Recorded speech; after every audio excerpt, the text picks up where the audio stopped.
Muito bem, então vamos lá agora para o seu livro. Vamos para o capítulo 4 do seu livro. Nos capítulos anteriores, no primeiro, no segundo e no terceiro capítulo, nós falamos sobre a apresentação, a conexão do seu personagem com o leitor.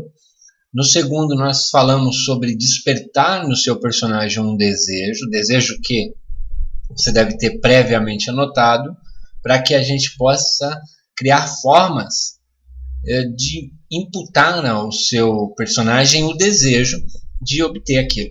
Então, você precisa ter ele previamente anotado, desejo de se tornar artista, de salvar alguém, enfim, de curar uma doença, de conquistar algo, não necessariamente positivo, tá? Então, como já foi dito, um objetivo, um desejo, ele não precisa ser só positivo, pode ser negativo também. De repente a pessoa descobre que tem uma doença rara. Então, olha só, o desejo dela agora é, enfim, achar a cura para essa doença rara. No terceiro vídeo nós falamos sobre a reação do seu personagem a respeito desse desejo que lhe foi imputado ou lhe foi despertado. E hoje nós vamos avançar um pouco mais nesse desejo. No capítulo 4 do seu livro, nós vamos trabalhar para que nós transformemos esse desejo, a princípio, que era só um desejo que foi ali estimulado no seu personagem, nós vamos transformar ele num objetivo claramente definido. E para que você entenda, tente imaginar a seguinte situação. Muitas vezes na sua vida, você desejou algo, alguma coisa surgiu na tua vida que você quis, ou despertou um desejo. Observe a verossemelhança com a vida real e a importância disso. Em um determinado momento, você olha, isso aqui pode ser bacana, eu quero para mim, eu desejo alcançar isso, ou eu desejo resolver determinado problema. E aí você meio que dá elabora um planinho, elabora uma forma de pegar aquilo, parecendo como se aquilo fosse fácil demais. Às vezes pode ser até grande. Tá? De repente você quer viajar, orbitar o planeta. Aí você vai ver o preço da passagem, tá 280 mil, aí você fala, 280 mil para dar uma volta no planeta Terra não é absurdo não. Então, tipo assim, vou fazer isso, aquilo, outro, tal, e junto os 280 mil e vou dar uma volta na Terra. Olha que bacana, que passeio extraordinário, aliás, recomendado. Eu não fui ainda, mas eu vi notícias aí de que o preço é esse mesmo. Mas seja como for, você traça um plano básico, pensando que aquilo é simples, e de repente começam a surgir problemas ou dificuldades que mostram que não é tão simples assim.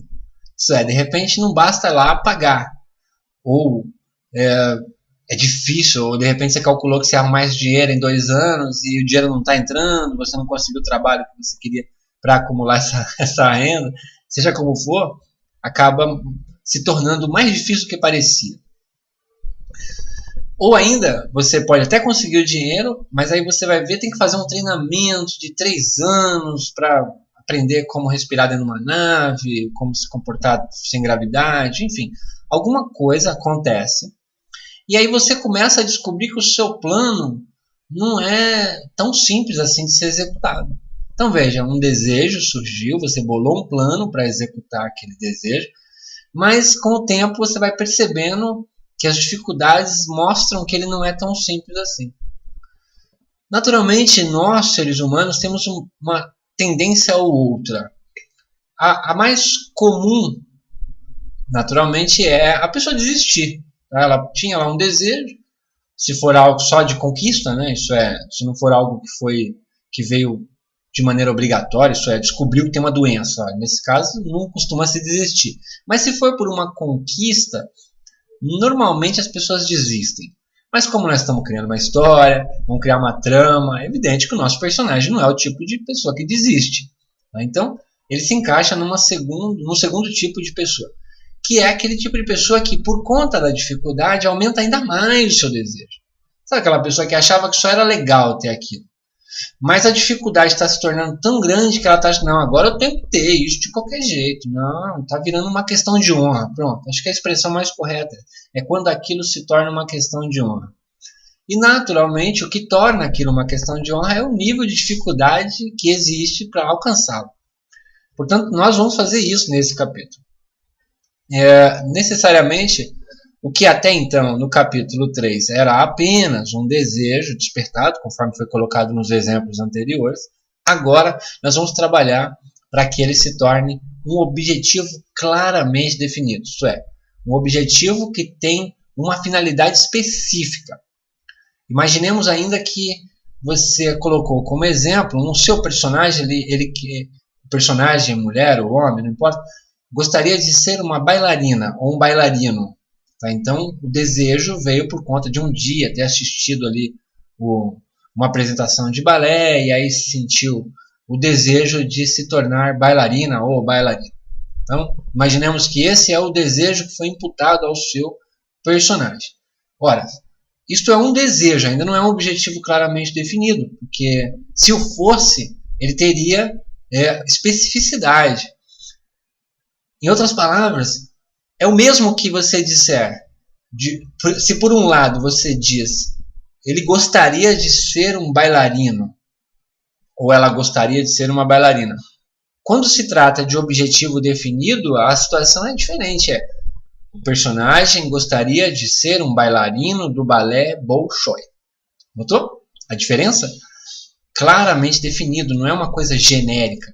Quer dizer, o desejo nesse momento ele sai dessa posição de apenas um simples desejo e passa a ter uma finalidade específica. Então, vamos trabalhar nesse capítulo para isso. Tá?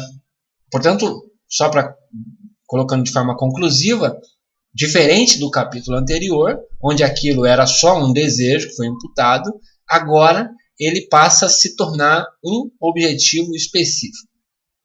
E, como eu disse, não necessariamente positivo, tá? Não só de conquista. De repente a pessoa descobre lá que tem uma doença rara, como eu já citei. Então, nesse caso aí, não tem muita opção. Ela tem que, efetivamente, colocar-se, digamos assim, na batalha para conseguir o resultado que precisa para poder tirar aquela doença. Afinal de contas, ninguém desiste. Nós temos o nosso instinto de sobrevivência. O seu personagem não é diferente. Ele quer sobreviver e uma doença rara ou que ainda não foi descoberta a cura requer que seja feito algo aí extraordinário para que se descubra. E então vamos lá. Vamos colocar um exemplo aqui que eu quero citar para você. Eu estou vendo aqui nas minhas anotações. Vamos imaginar o seguinte. O seu personagem é um jovem, é lógico que isso é só um exemplo, e ele foi apresentado, tem uma vida comum, mora no interior ou na cidade, não importa, trabalha, não trabalha, estuda, não estuda, tem sonhos ou não importa. De repente ele tinha como, foi despertado nele no segundo capítulo, um desejo, colocado por você, autor, que era o de encontrar o amor da vida dele. Então ele era uma pessoa que tinha dificuldade de relacionamento, e aí o sonho dele era ter uma pessoa com quem ele pudesse, enfim, se relacionar e ter aí um relacionamento bonito. Um romance, por exemplo, aí, no sentido mais literal da palavra, não no sentido no sentido gênero textual, e sim no sentido literal, que é uma história de romance, história de amor. Pronto. Então, de forma simples, o leitor, quando você apresenta o teu personagem, mostra esse desejo inicial, dessa inclinação dele, essa dificuldade de ter um relacionamento. E já no capítulo 2, você desperta nele uma situação onde ele vê a possibilidade de alcançar este amor, você também pode colocar que alguma dificuldade, já naquele plano inicial, descrito no capítulo 3, que pode ser, por exemplo, os pais da menina que não deixam, os pais da moça simplesmente não aprovam o relacionamento, eles são travados, pessoas ortodoxas, regimentares, e não permitem que a filha tenha um relacionamento com o rapaz. Nossa, e se você já passou por esse tipo de situação, sabe que quanto mais proibido, mais difícil, principalmente quando se refere a relacionamento, parece que instiga mais, parece que você quer mais. E, portanto, nessa hora o leitor é levado a crer que aquele desejo inicial, que era conquistar o amor daquela moça, passa a se tornar um objetivo claramente definido. O leitor está pensando isso. Mas você, como autor, está elaborando uma trama um pouco mais amarrada que é o seguinte: não deixa claro por que os pais proíbem ou não querem um relacionamento. De repente pode estar dando uma impressão de que eles simplesmente foram com a cara do rapaz, e sendo que na verdade o motivo pode ser outro. Tá? E que motivo pode ser? Você pode, no desenrolar da trama, mostrar aos poucos que na verdade eles protegem a filha por conta de uma doença rara que ela tem e que ela só vai sobreviver mais alguns meses, ou talvez 1 ano, 2 anos. Portanto, eles não querem proporcionar a ela ou permitir que ela se apaixone e sofra, porque afinal de contas ela não vai viver essa história, ou não vai viver tempo suficiente para levar uma vida com uma história de romance assim. E aí você pode colocar mais adiante, à medida em que você vai desenrolando essa revelação, que quanto mais os pais proíbem, mais o jovem sente o desejo, aumenta o desejo e realmente percebe o quão difícil está sendo conquistar aquela moça. Segundo ele e o leitor, pode ser porque os pais são somente barra pesada e não querem, pura e simplesmente. E por outro lado, você pode mostrar numa cena paralela que eles têm um outro motivo, né? Um motivo mais profundo, isso é, eles querem eles estão sendo super protetores para poupar a filha de um sofrimento causado por um romance que certamente será interrompido, né? Então olha que bacana, à medida em que a trama se desenrola, o objetivo do seu personagem vai aumentando, vai se tornando mais definido, mais claro, e aí quando aquilo se revela, e ele pode até saber ainda neste capítulo, você vai perceber que o objetivo, de fato, passa a ser não conquistar o amor da moça, e sim conquistar uma solução para o problema dela. Afinal, ele já está apaixonado, agora ele não quer mais perder o amor da vida dele, né? Digamos assim, ele já se apaixonou, portanto, isso já é um desejo alcançado. Ele já ama. Agora ele quer que ela sobreviva. E para ela sobreviver, o desejo se transformou agora num objetivo claramente definido, que é encontrar alguém, um cientista, um hospital, uma forma de localizar ou conseguir a cura para a doença da jovem, para que ele possa, enfim, viver esse relacionamento com ela. Percebe? Então, eu acredito que de maneira simples, a ideia é essa: você coloca um desejo inicial no capítulo 3, como no capítulo 2, como nós falamos. No terceiro ele reage àquilo, enfim, aquilo se digere-se nele. Ele bola um plano para conquistar a jovem, evidentemente. O plano apresenta muitas dificuldades, uma delas os pais, por exemplo, pode nem colocar a doença ali ainda no capítulo 3, mas sim já deixa aparecer talvez no final do capítulo 4 que o real motivo da superproteção dos pais era a doença da filha.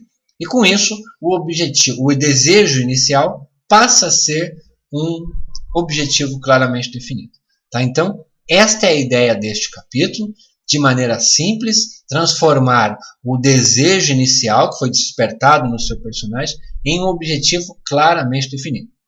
Vale a pena repetir, colocar um objetivo, ser um cantor, perdão, ser um cantor é um objetivo bastante genérico, serviria, mas para uma trama é muito importante que nessa hora o objetivo ganhe clareza, ganhe força no que se refere à objetividade. Não é apenas ser cantor, é ser uma pessoa que vai aparecer num determinado programa de televisão, ou vai ser um cantor que vai realizar determinado número de shows, ou vai ser um cantor que vai ser famoso lá nos Estados Unidos, no Brasil, enfim, não importa. Você vai colocar de forma que o objetivo seja muito mais detalhado do que simplesmente ser cantor, ou ser bailarino, ou conquistar o amor da sua vida. Então, de maneira simples, como eu disse, transforme o desejo colocado no capítulo anterior em um objetivo claramente definido. Faça isso em 2 ou 3 parágrafos, como eu tenho estimulado você a fazer, para que você não procrastine. Tá? Vamos levar em consideração que procrastinar é um problema muito sério, acontece muito com o escritor. Então, para que não haja essa procrastinação, você tem liberdade para escrever 10, 20 páginas, se assim o desejar, mas escreva pelo menos 2 ou 3 parágrafos. Isso é, pega os parágrafos anteriores e agora escreva mais 2 ou 3 parágrafos, transformando basicamente aquele desejo em um objetivo claramente definido. Ok? E a gente continua na próxima aula. Na próxima aula nós vamos falar sobre o progresso. Tá? Aqui a gente fecha a primeira parte, tá? O primeiro estágio do seu livro, que é o estágio 1, que deve ocupar aí na sua obra aproximadamente 25% da obra. Se você parar para pegar as grandes histórias, os grandes livros, você vai notar que até 1/4 do livro, portanto até os 25%, é isso que acontece. Tá? O personagem é apresentado, um novo desejo nasce, um plano é elaborado e começam a surgir as dificuldades iniciais que vão fazendo com que aquele desejo se transforme em um objetivo claramente definido. Você vai se surpreender com essa receita, como essa receita é aplicada em todas as obras de sucesso. Bom, então, vai lá, dá uma olhada nesses livros se você tiver essa curiosidade, mas por aqui a gente fecha a primeira parte do seu livro. Tá? A gente fechou o primeiro estágio, tá? Que deve ocupar aí em torno de 25%. No próximo estágio, no segundo estágio, nós vamos falar sobre o progresso, tá? do seu personagem, que já entra no estágio 2, tá bom? No avanço do plano para conquistar esse objetivo claramente definido. Lembrando ainda que o objetivo claramente definido deve ser grande. Procure colocar um objetivo grande. Quanto maior, melhor. Tá? É isso que vai dar embasamento para que a trama ganhe bastante desdobramento e a gente possa trabalhar firme aí em maneiras de puxar linhas de todos os lados desse novelo aí e criar uma história sensacional que desperte a curiosidade, a emoção e a conexão com o seu leitor. Tá bom? Então, eu vejo você na próxima aula. Até lá!